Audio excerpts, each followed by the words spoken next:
নমস্কার সুধী ভক্তবৃন্দ, চ্যানেলে আপনাদের সকলকে স্বাগত। আজকে আমরা শুনব ব্রহ্ম মুহূর্ত সম্পর্কে।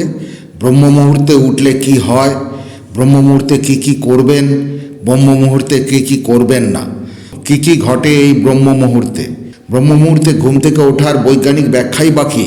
এই ব্রহ্ম মুহূর্তে কোন কোন কাজগুলি করণীয় এবং কোন কোন কাজগুলি একেবারেই নিষিদ্ধ। ব্রহ্ম মুহূর্তে কি সকলেরই ঘুম থেকে ওঠা প্রয়োজন? কারা কারা ব্রহ্ম মুহূর্তে ঘুম থেকে একেবারেই উঠবেন না? ব্রহ্ম মুহূর্তে ঘুম থেকে উঠে কোন মন্ত্রগুলি জপ করা উচিত, যে মন্ত্রগুলি আমাদের জীবনের সাফল্য বয়ে নিয়ে আসবে? মূল কথা তথা ব্রহ্ম মুহূর্ত সম্পর্কে আপনি যা যা জানতে চান তার সব কিছুই রয়েছে আজকের এই ভিডিওতে। আশা করি প্রত্যেকেই ভালো আছেন এবং সুস্থ আছেন। এবার আসা যাক মূল পর্বে। ব্রহ্ম মুহূর্তে উঠলে কি হয় এই নিয়ে প্রথমেই আমরা একটি গল্প শুনে নেব। আর সেই গল্পটি হলো বহু বছর আগের কথা। এক গ্রামে দুই বন্ধু বাস করত। একজনের নাম ছিল রতন, আরেকজনের নাম ছিল সাধন।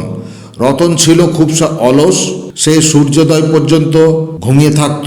আর সাধন ছিল খুবই পরিশ্রমী, সে ব্রহ্ম মুহূর্তে ঘুম থেকে উঠত এবং নিজের সব কাজ করত।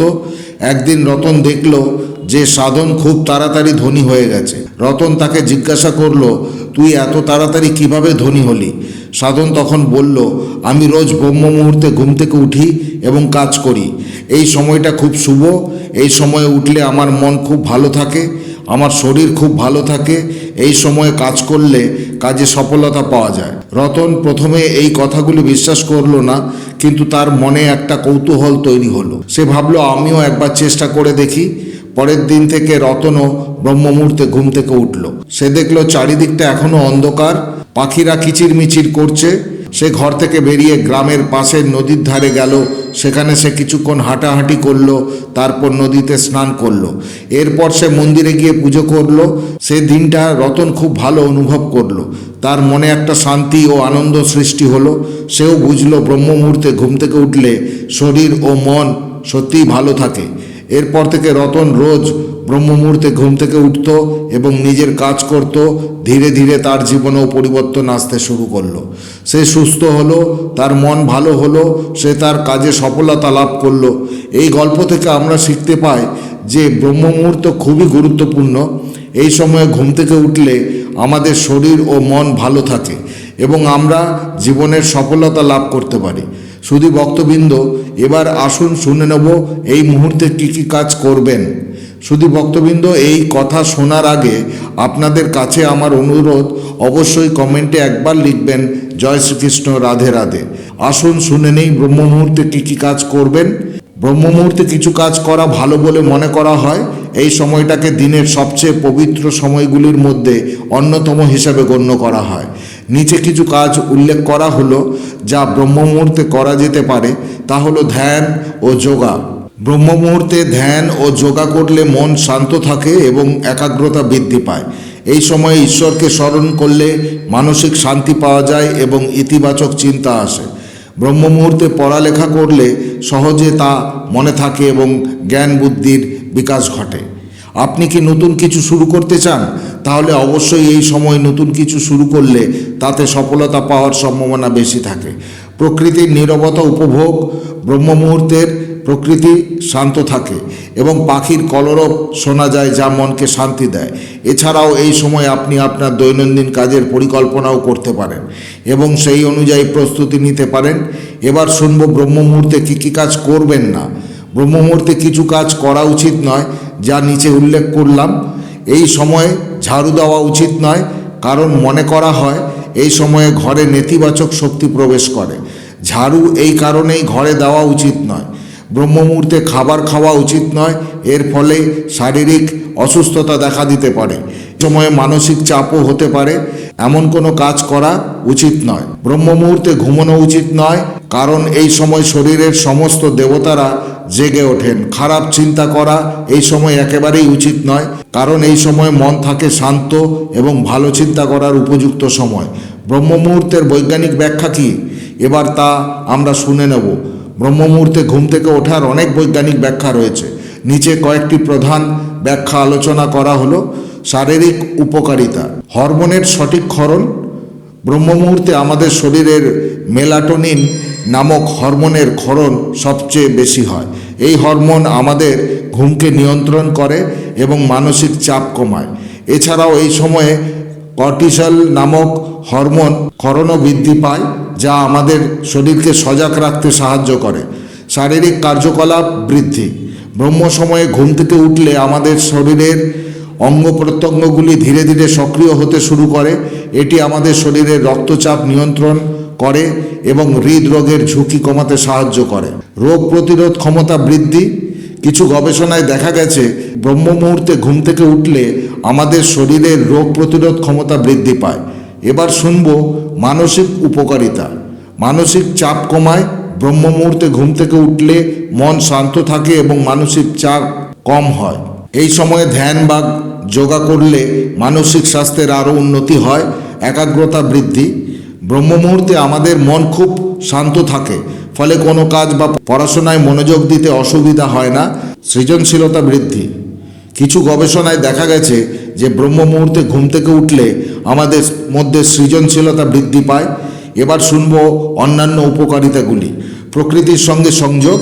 ব্রহ্ম মুহূর্তে প্রকৃতি খুব শান্ত থাকে এবং সুন্দর থাকে। এই সময় প্রকৃতির নীরবতা উপভোগ করলে মন ও শরীর শান্ত থাকে। দিনের সঠিক ব্যবহার। ব্রহ্ম মুহূর্তে ঘুম থেকে উঠলে দিনের অনেকটা সময় পাওয়া যায়। এই সময়টাকে সঠিকভাবে ব্যবহার করে অনেক কাজ করা যায়। যদিও ব্রহ্ম মুহূর্তে ঘুম থেকে ওঠার অনেক উপকারিতা রয়েছে, তবে এটি সবার জন্য উপযুক্ত নাও হতে পারে। যাদের ঘুমের সমস্যা আছে বা কোনো শারীরিক সমস্যা আছে, তাদের উচিত ডাক্তারের পরামর্শ নিয়ে এই বিষয়ে সিদ্ধান্ত নেওয়া। আসুন এবার আমরা জানব ব্রহ্ম মুহূর্ত কী। এই যে এতক্ষণ ধরে ব্রহ্ম মুহূর্তের কথা বলছিলাম, এই ব্রহ্ম মুহূর্ত বলতে আমরা কি বুঝি? ব্রহ্ম কথাটির অর্থ ব্রহ্মা বা বিশ্ব, আর মুহূর্ত কথাটির অর্থ হচ্ছে সময়। ব্রহ্ম মুহূর্ত কথার অর্থ হলো এই বিশ্বের সময়। আমাদের সংস্কৃতি অনুসারে এই সময়কে সৃষ্টিকর্তা ব্রহ্মার সময় হিসাবে ধরা হয়ে থাকে। ভারতীয় সংস্কৃতি অনুসারে 24 ঘন্টাকে মোট 30টি মুহূর্তে ভাগ করা হয়েছে। একটি মুহূর্তকে 48 মিনিট করে ধরা হয়ে থাকে। দিনের 15টি এবং রাতে আরও 15টি মুহূর্ত ধরা হয়েছে, আর রাতের 14তম মুহূর্তকে ব্রহ্ম মুহূর্ত বলে উল্লেখ করা হয়েছে। প্রসঙ্গত সূর্য উদয়ের দুটি গুরুত্বপূর্ণ মুহূর্ত থাকে। এই দুটো মুহূর্তের প্রথম মুহূর্তকে ব্রহ্ম মুহূর্ত বলা হয়। ব্রহ্ম মুহূর্তের সময়কাল 48 মিনিট, অর্থাৎ প্রতিদিন সূর্য উদয়ের ঠিক 1 ঘন্টা 36 মিনিট আগে। এই ব্রহ্ম মুহূর্ত শুরু হয়ে যায় সূর্য উদয়ের 48 মিনিট আগে। তবে বিভিন্ন ভৌগোলিক অঞ্চল অনুসারে এই ব্রহ্ম মুহূর্ত এক এক জায়গায় এক এক রকমের হতে পারে। আবার বিভিন্ন ঋতু অনুসারে এক এক দিনে ব্রহ্ম মুহূর্ত এক এক সময় হতে পারে। এবার শুনবো ব্রহ্ম মুহূর্তে ঘুম থেকে ওঠার ফলে আমাদের কি কি উপকার হতে পারে। ব্রহ্ম মুহূর্তের সঙ্গে প্রকৃতির একটি গভীর আত্মিক সম্পর্ক রয়েছে। এই সময় গোটা প্রকৃতি জেগে থাকে। এই সময়েই পশু পাখির কলরব শোনা যায়, সরোবরে পদ্ম ফুটে ওঠে। এইভাবে প্রকৃতি যেন মানুষের কাছে বার্তা পাঠায় ঘুম থেকে উঠে দৈনন্দিন কাজকর্ম করার জন্য। এই মুহূর্তের সময় করা কাজ যেমন ধ্যান, মন্ত্র, জপ, ঈশ্বরের প্রার্থনা সহ বিভিন্ন আধ্যাত্মিক কাজকর্ম করা সবথেকে সেরা। এই মুহূর্ত অন্যান্য সময়ের চেয়ে বেশি কার্যকারী হয়ে থাকে। এর ফলে আমাদের মস্তিষ্কের ভাবনা পরিবর্তনের সঙ্গে সঙ্গে ভাগ্যেরও পরিবর্তন হয়ে থাকে। এই সময় ঘুম থেকে উঠলে মনে এক অদ্ভুত আনন্দের সৃষ্টি হয়। এইভাবে কয়েকদিন ভোরবেলায় ঘুম থেকে উঠলে সেটি অভ্যাসে পরিণত হয়ে যায়। ব্রহ্ম মুহূর্ত শারীরিক, মানসিক, আধ্যাত্মিক সহ বিভিন্ন দিক থেকে খুবই গুরুত্বপূর্ণ। আয়ুর্বেদিক শাস্ত্র অনুসারে ব্রহ্ম মুহূর্তে ঘুম থেকে উঠলে চিন্তা, অনিদ্রা, হতাশা সহ নানান মানসিক রোগ থেকে মুক্তি পাওয়া যায়। বেদে এই ব্রহ্ম মুহূর্তকে খুবই গুরুত্বপূর্ণ বলে উল্লেখ করা হয়েছে। সেখানে বলা হয়েছে এই ব্রহ্ম মুহূর্তে ঘুম থেকে ওঠার ফলে বিদ্যা, বুদ্ধি ও বল লাভ করা যায়। যে কোনো কাজই ব্রহ্ম মুহূর্তে শুরু করা খুবই ফলদায়ক। এই ব্রহ্ম মুহূর্তের অমৃততুল্য বাতাস স্বাস্থ্য এবং বুদ্ধি দুটোই বৃদ্ধি করতে সাহায্য করে। হিন্দু শাস্ত্রে ব্রহ্ম মুহূর্তের কথা বিভিন্ন জায়গায় বলা হয়েছে। শুধু হিন্দু ধর্মে নয়, পৃথিবীর বিভিন্ন ধর্মে এই ব্রহ্ম মুহূর্তকে গুরুত্বপূর্ণ বলে মান্যতা দেওয়া হয়েছে। এই সময় ঘুম থেকে উঠে প্রাকৃতিক কাজকর্ম সেরে প্রাণায়াম করলে মস্তিষ্কের কার্যক্ষমতা বৃদ্ধি পায়। সেই সঙ্গে গৃহস্থের মধ্যে ইতিবাচক শক্তি বৃদ্ধি পায়, যা ব্যক্তির জীবনের নানা বাধা সরিয়ে অগ্রসর হওয়া যায়। এবার আসবো হিন্দু শাস্ত্র অনুসারে ব্রহ্ম মুহূর্ত।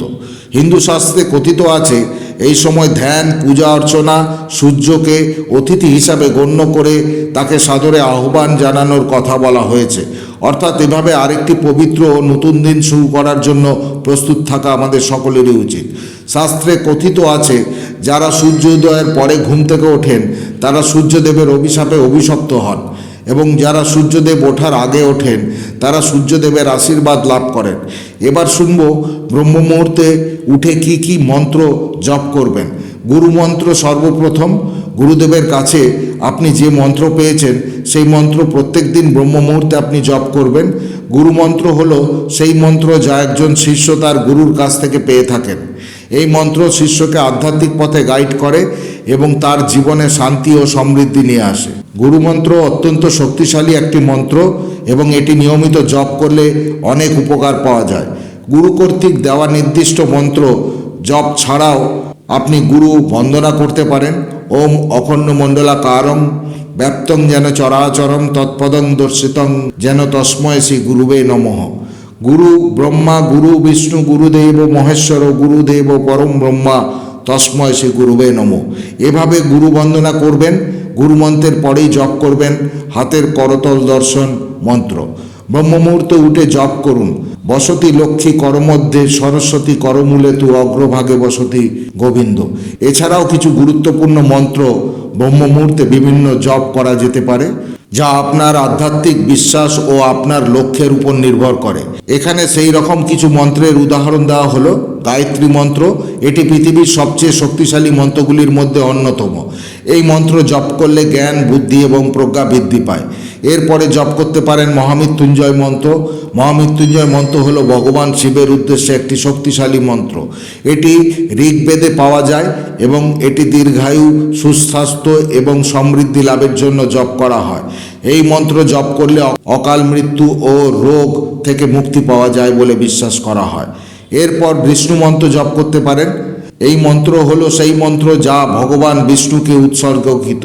এই মন্ত্র জপ করলে শান্তি, সমৃদ্ধি ও সুরক্ষা লাভ করা যায়।